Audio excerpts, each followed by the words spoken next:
The U.S. Navy has seized two Venezuela-linked oil tankers. The first, sailing under a Russian flag, was boarded in the North Atlantic.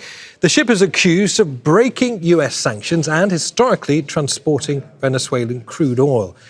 Russia reportedly sent a submarine and Navy ships to guard the now empty oil tanker. The Bella One has been renamed the Marinera. U.S. forces tried to board it near Venezuela last month. The tanker was last tracked in the Atlantic Ocean off the southern coast of Iceland. U.S. Defense Secretary Pete Hegseth says the blockade of sanctioned and illicit Venezuelan oil remains in full effect anywhere in the world. The U.S. has also confirmed it's captured a second Venezuela-linked tanker in international waters in the Caribbean Sea. In a post on X, U.S. Southern Command said, in a pre-dawn action on Wednesday morning, the Department of War apprehended a stateless, sanctioned dark fleet motor tanker without incident.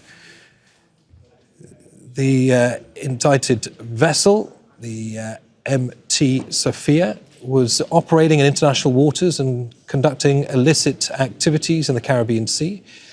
We will defend our homeland and restore security and strength across the Americas. Al Jazeera's Dmitry Medvedenko is in Moscow to talk about this in further detail. But let's first go to Kimberly Halkett. She's at the White House in Washington, D.C. Good to see you, Kimberly. So an extraordinary transatlantic game of cat and mouse appears, we understand, to be over. The reports of the tanker's interception in the North Atlantic. What are you learning about this weeks-long operation and why the pursuit began in the first place? Well, the pursuit began because the United States has announced and has been enforcing for weeks now an oil blockade of oil, what it calls illicit oil, coming to and from Venezuela, that it alleges funds narco-terrorism, but also that it is some support of nations like and activities such as Iran. And so as a result, the U.S. Department of Justice has put out warrants and has also put in place sanctions that the Department of Homeland Security Secretary Kristi Noem says have now been enforced, in which she calls to meticulously executed pre-dawn operations to seize the what she's calling shadow fleets. In other words, that these vessels were either departing from Venezuela with what the U.S. officials call illicit oil or heading to Venezuela. One was, as you mentioned, seized in the North Atlantic, the other in the Caribbean. And as you mentioned, there has been a bit of a cat and mouse game with the U.S. Coast Guard pursuing at least one of the vessels for several weeks. Now, in the midst of all this, I can tell you on Capitol Hill, there is a briefing underway with the Defense Secretary or Department of War Secretary, as well as the Secretary of State and also the Director of the CIA, among others. What they are doing is briefing senior senators on the next steps for Venezuela, given that surprise operation that occurred over the weekend and resulted in the ouster of the Venezuelan President Nicolas Maduro, who now is sitting in a jail in New York State. So there have been so many fast-moving developments, not just in the last hour or so, but in the last few days.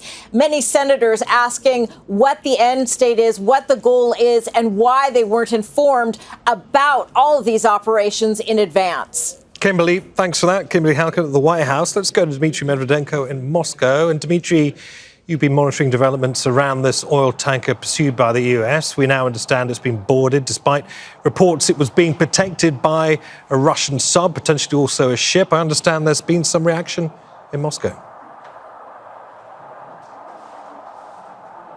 That is correct. Reaction came from the Transport Ministry of Russia, which is surprising that it's not from the Ministry of Foreign Affairs or the Kremlin, given the magnitude of the situation. The Transport Ministry has explained some of the things and given some context. It says, on December 24th, 2025, the vessel Marinera received temporary permission to sail under a Russian flag.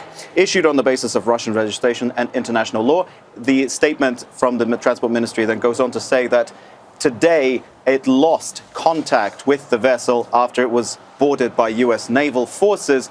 And then comes this paragraph, I'm going to read it to you. In accordance with the provisions of the 1982 UN Convention of the Law of Sea, freedom of navigation applies in the open sea, and no state has the right to use force against vessels duly registered in the jurisdictions of other states. Now, if this was, let's say, reservedly worded, the foreign ministry just reposted this text and said nothing else on top of it. We had expected some kind of bigger reaction, given that there were reports in US media that Russia allegedly sent a submarine and some Navy vessels to support this tanker. And we didn't see any evidence of any kind of, confrontation with US forces in open sea. And now there's barely any confrontation on the diplomatic side of things.